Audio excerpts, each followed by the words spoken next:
آج ہم ایک ایسے خفیہ بیک اینڈ کا جائزہ لے رہے ہیں جس کے بارے میں کہا جاتا ہے کہ عالمی طاقت کے معمار اسے استعمال کرتے ہیں۔ دیکھیں، یہ صرف کوئی سازشی نظریہ نہیں ہے، بلکہ یہ ایک ایسے سورس کوڈ کو سمجھنے کی کوشش ہے جس کے بارے میں کچھ لوگوں کا ماننا ہے کہ ہماری حقیقت اسی پر چل رہی ہے۔ تو آئیے اس نظام کو ڈی کوڈ کرتے ہیں۔ ہمارا آج کا سفر ان 6 حصوں پر مشتمل ہوگا۔ ہم بالکل بنیادی تصور سے شروع کریں گے، پھر نظام میں آئی خرابی کو سمجھیں گے اور آخر میں ایک بہت ضروری تنقیدی جائزے کے ساتھ اس کا اختتام کریں گے۔ تو چلیں پہلے حصے سے شروع کرتے ہیں، دنیا کا سورس کوڈ۔ یہاں سے ہم حقیقت کے اس عام تصور کو چیلنج کرنا شروع کریں گے جو ہم سب جانتے ہیں۔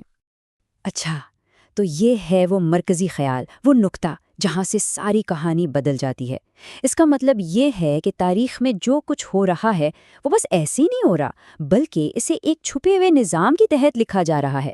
سوچیں ذرا، یہ کتنا بڑا دعویٰ ہے۔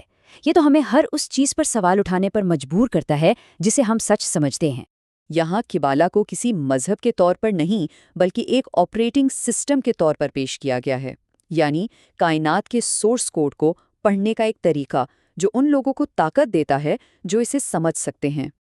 اب ہم اس نظام کی جڑوں تک جاتے ہیں۔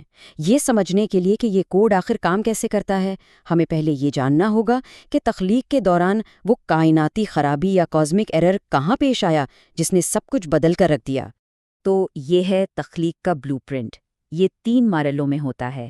پہلے خالص لامحدود توانائی جسے این سوفیر کہتے ہیں، پھر اس توانائی کو 10 سیفیروت نامی فلٹر سے گزارا جاتا ہے، لیکن پھر ایک بہت بڑی سسٹم خرابی آتی ہے، دی شیٹرنگ۔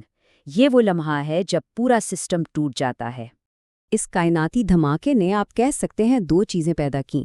ایک طرف تو ہیں الہی چنگاریاں جو پوری کائنات میں بکھر گئیں، اور دوسری طرف ہے خول یا کچرا، یعنی اس کا تاریک منفی حصہ۔ اب ہم ماخذ کے سب سے متنازع دعوے کی طرف آتے ہیں، یعنی یہ کہ اس کائناتی واقعے کی تشریح انسانیت کے درمیان ایک درجہ بندی یا ہائرارکی بنانے کے لیے کیسے کی جاتی ہے۔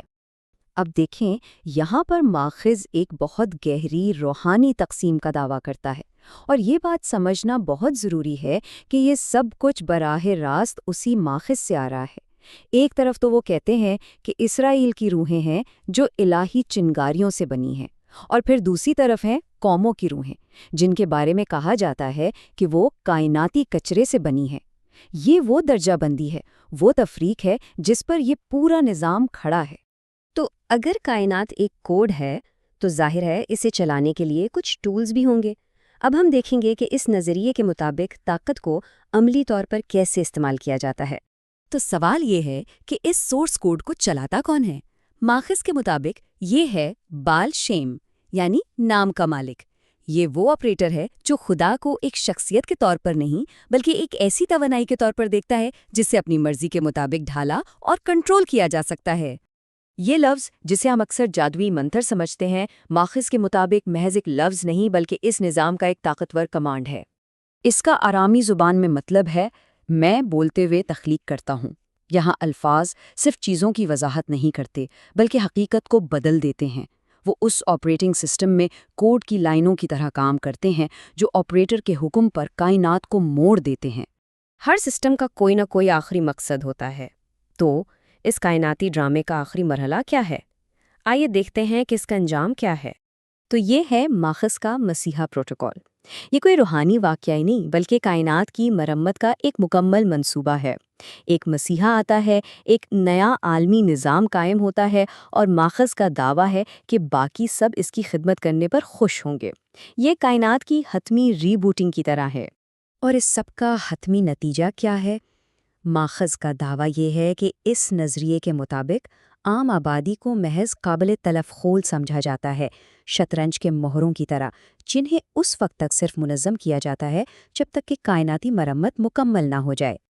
ان تمام چونکا دینے والے دعووں کے بعد اب یہ بہت ضروری ہے کہ ہم کچھ توازن اور سیاق و سباق فراہم کریں۔ تو اب ہم ان نظریات کا ایک تنقیدی جائزہ لیں گے۔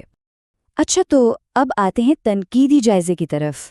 پہلی بات، مرکزی دھارے کی تحقیق ان خولوں کو حیاتیاتی نہیں بلکہ علامتی سمجھتی ہے، یعنی ترتیب اور افراتفری کے درمیان ایک کشمکش۔ دوسری بات، تاریخی سیاق و سباق بہت اہم ہے۔ یہ تحریریں اکثر ظلم و ستم کے دور میں ایک دفاعی رد عمل کے طور پر لکھی گئیں۔ اور تیسری اور سب سے اہم بات، یہ انتہائی نظریات ایک بہت چھوٹی اقلیت کے ہیں، نہ کہ تمام پیروکاروں کے۔ تو آخر میں ہم کہاں کھڑے ہیں؟ کیا یہ طاقت کا ایک قدیم بلو پرنٹ ہے جو خاموشی سے تاریخ کو چلا رہا ہے، یا یہ صرف چند لوگوں کا ایک انتہا پسندانہ عقیدہ ہے؟ یہ وہ سوال ہے جو باقی رہ جاتا ہے۔ فیصلہ آپ کا ہے۔